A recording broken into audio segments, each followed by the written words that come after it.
Hello, BookTube. Well, you've probably heard that phrase, hello, BookTube, enough times for one day. This is going to be a multi-video day, and I never know what to think of those. I never know whether or not I'm straining your patience. But I've got time to kill, and I like talking to you. I like seeing your faces, so we're going to go through a little more mail. I got some mail. It must be a new mail truck driver. It must be the same new mail truck driver, because not only does he show up late, but he doesn't have anything like the kind of courtesy or common sense that my last mail truck driver had. Tom from Tipperary, who I knew for years. These packages were left in the rain, out on the front porch. It's a deep covered porch, but it doesn't matter. It's one of those sort of misty, suffusing, spitting rains outside, so it gets everywhere. If you have put something on a porch, even back against the wall of the house, it's still gonna get wet. Luckily, all 4 of these packages are those white cardboard packages that really, they're sort of quasi-laminated, so it's tough to get something wet inside them. But imagine if those had all been manila envelopes. Anyway, next time I catch him, I haven't caught him. He doesn't ring the bell. That's another thing. He doesn't let me know when he's here. I think probably out of courtesy. He realizes he's getting here so late that he doesn't ring the bell because he doesn't want to bother anybody. But one way or another, I need to catch him and let him know that you can ring the bell. Here, maybe not everywhere, but here you can ring the bell and let me know you're here so that nothing's sitting in the rain. But anyway, let's go through these packages, and if this is a dud of a mail haul, I don't have to upload it. I'm bombarding your subscription feed. So let's see what this first one is. Okay. All right, this is a finished copy of November release. This is Handsome Johnny. We saw this, I think, in the advanced copy. This is by Lee Server, and the subtitle is The Life and Death of Johnny Rosselli, Gentleman Gangster, Hollywood Producer, CIA Assassin. Big, thick thing. Thicker than I thought, for usually these mob biographies are not thick.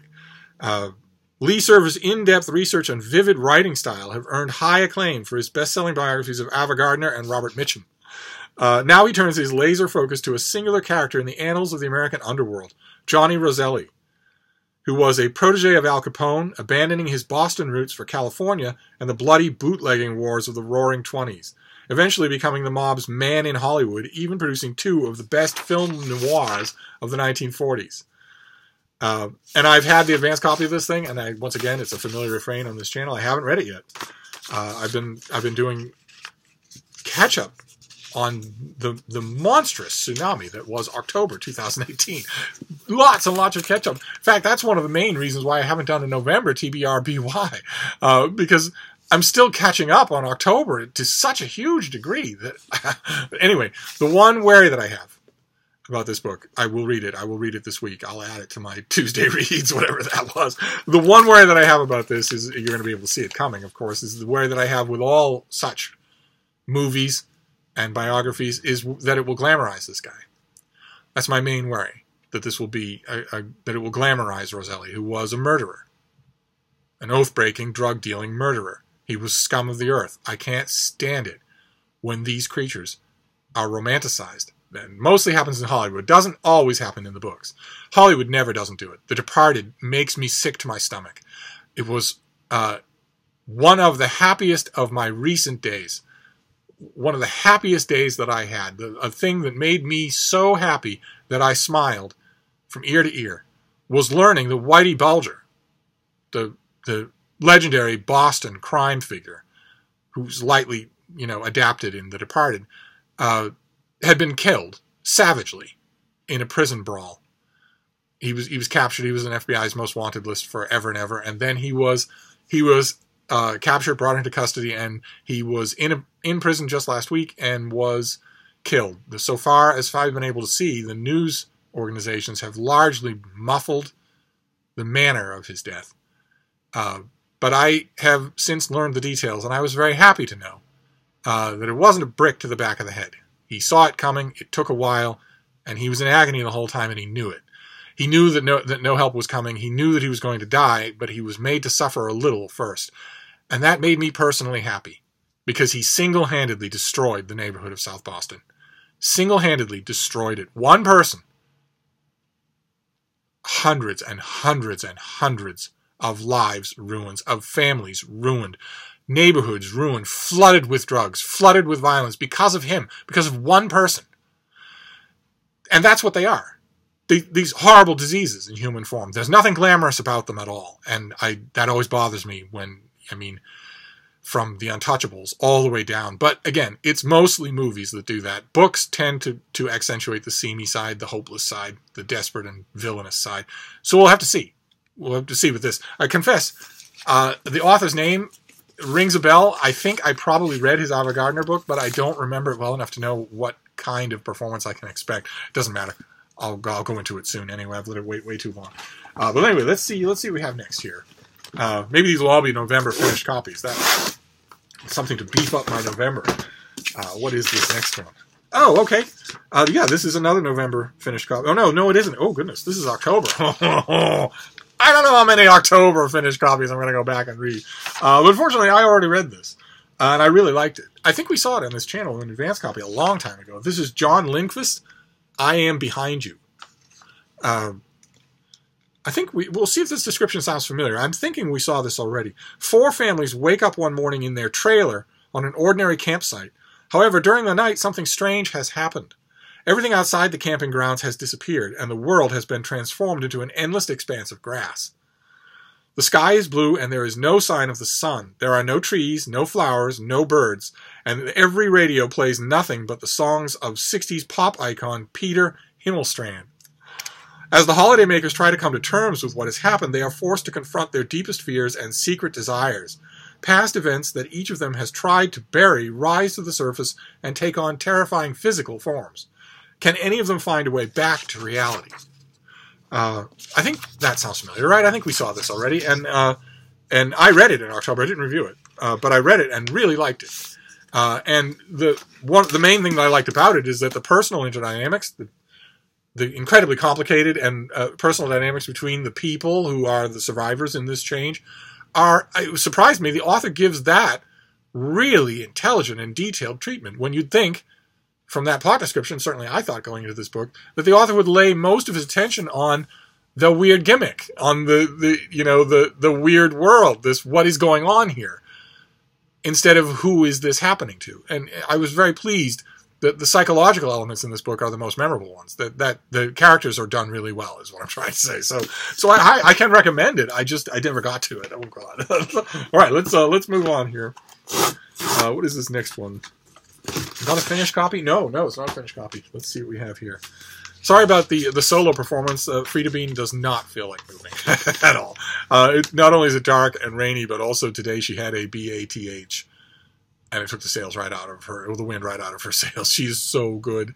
She was so good during it. Unlike the fire drill theatrics that my Basset Hound Lucy went through every time I tried to bathe her. Oh my God, it was ridiculous. It was like, first of all, I had to bathe Lucy in the tub because she was too big. Frida, I can just pick up and put in the sink. And bathe her where God intended, and it's all neat and clean. It's over in 10 minutes. With Lucy, you had to clear the breakables from sick bay. You had to, and then you had to sort of lower her in into the water, and she fought like crazy. And she was fat and slick and stronger than she looked. So it was like trying to pin down a hog. It was just ridiculous. There was one time years ago where I was in the middle of those theatrics with Lucy, and I was saying to her the whole time, "Pumpkin, will you just sit still? You need this. You stink." And at one point, she flapped one of her tiny little fat flippers out to the side and actually pulled the shower curtain down like in Psycho. I just cracked up. It came down off its rings like on Psycho. But Frida doesn't do anything like that. Nothing at all. When she realized what was happening, she stood up against me and just sort of buried her head and just stood there and let me do my thing. Just let me do my thing. She didn't like it. She very much didn't like it, but she didn't fight and she didn't complain.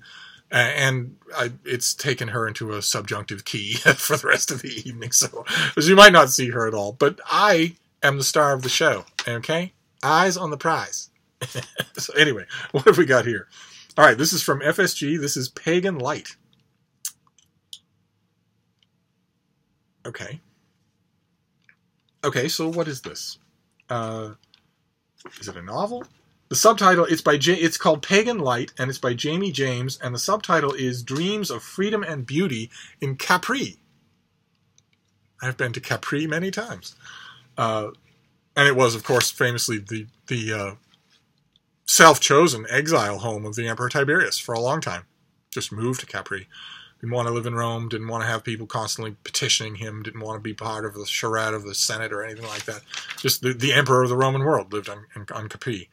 And because he was isolated from Rome and had a guard around his living quarters, anyone could have told him, people did, all of his advisors told him, that if you do this, rumors will win the day. Rumors will never stop about what's going on this island, because no one knows. If you're in Rome, people can see you. But if you're here, they can make up any kind of story they want. And they did. And you still find those stories routinely reported as fact. But anyway, let's see what we have here. This is some sort of nonfiction thing. In Pagan Light, Jamie James takes us 22 miles across the Tyrrhenian Sea from Naples to the beautiful island of Capri. In antiquity, Capri served as a getaway for Roman Emperor Tiberius. According to the historian Suetonius, the life of the island was largely structured around the notorious ruler's myriad sexual whims. He was a Claudian. Okay. He was a Claudian, which means that he was vigorously and unimaginatively straight. He didn't have a myriad of sexual whims. In modern times, the island became a fashionable destination for international celebrities and jet-setters, hosting the likes of Jacqueline Kennedy Onassis and serving as the setting for Jean-Luc Godard's classic 1963 film Contempt, starring Brigitte Bardot. Well, classic might be stretching things a little. Certainly is a snooze fest, but anyway. Bardot and Tiberius both show up in Jamie James's elegant exploration of Capri, a lively stew of biography, incisive literary analysis, and travel writing. Oh, okay. Okay, great. So that's what this is. It's not a novel. It's about Capri. It's about the life of Capri. But in the main, Pagan Light is focused on the writers and artists who came to Capri to escape the strictures and the grind of everyday society in 19th and early 20th centuries. Huh. Okay, so we encounter Rilke and Neruda and Gorky, Somerset Maugham, Joseph Conrad, D.H. Lawrence, Marguerite Yourcenar. Okay, all right, great. So it's kind of a literary travel log.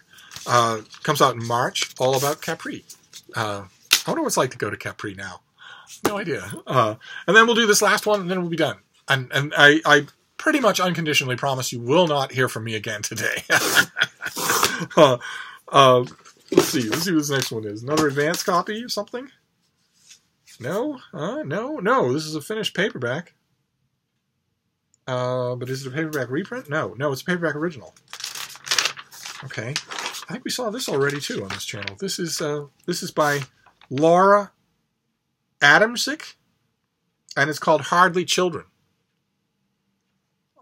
Yet another captivating American cover. What is this, though? You're a blurb, you're a blurb, you're a blurb, you're a blurb. Does anybody... how about a description? Oh, there we go. Okay. A man hangs from the ceiling of an art gallery. A woman spells out messages to her sister using her own hair.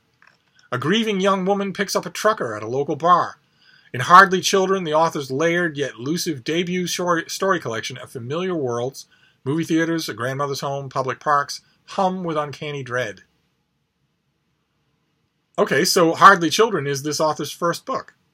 Wonderful.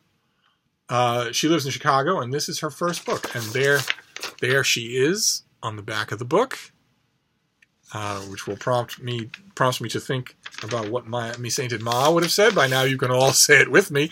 You got your first book published. Did it kill you to smile? Okay, so this comes out as a paperback original. This is what it's going to look like. It comes out as a $15 original.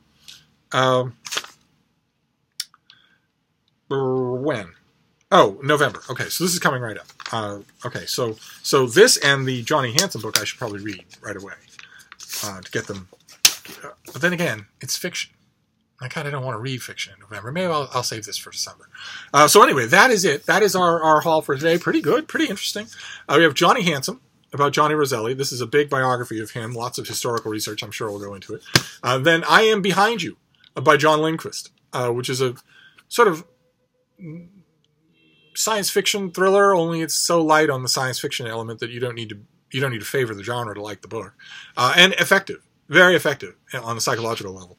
Then Pagan Light by Jamie James about Capri and its various famous inhabitants. And Hardly Children by Laura Adamczyk, a debut short story collection. So there we go. That is the positively finally last mail haul of the day. So I'll wrap this up and I will see you tomorrow. No more today.